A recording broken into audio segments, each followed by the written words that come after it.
In the 7th century, Iona was a well-equipped university. It was making a huge impact both here in the British Isles and further afield.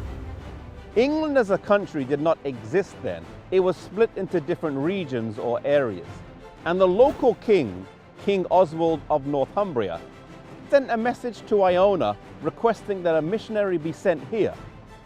Aidan, who had been trained in Iona, was sent down here, and when he arrived, he requested of the king if he could set up his training school here on the island of Lindisfarne.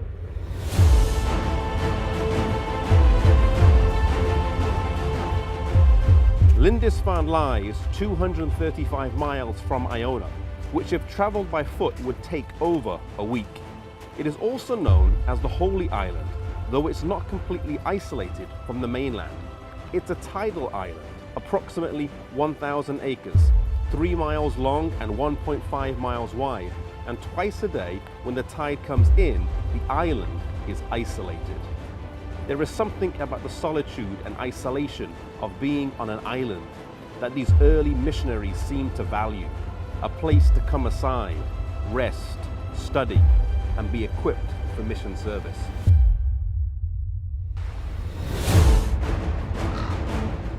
Aidan was well balanced in character. He was strong in religious fervor.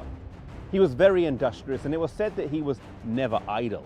In him was that living flame which burned so strong in many of the missionaries that were sent out by Patrick and Columba. He was deeply concerned for the poor and spent much of his life in an effort of ransoming slaves. You see, he had a very practical faith.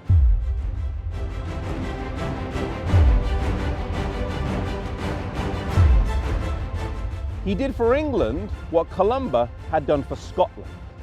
In establishing the training centre here, the fields were used to give work to support the students. They also established other training centres in places like Melrose and Whitby. Aidan was succeeded by Finan, and he established a training centre in Tilbury in Essex and was instrumental in evangelising central England. Finan was succeeded by Coleman. And in 30 years, these three men did a powerful work here in England, and paganism was swept away and replaced by New Testament religion.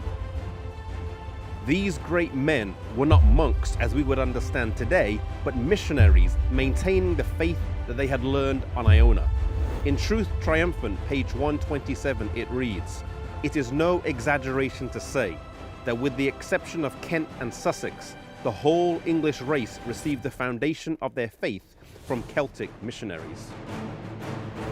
You see, in 30 years, these men took the gospel to the country of England, and almost 3/4 was won by their missionary work. They did this in an age where they had no internet, no TVs, no modern forms of communication that we have.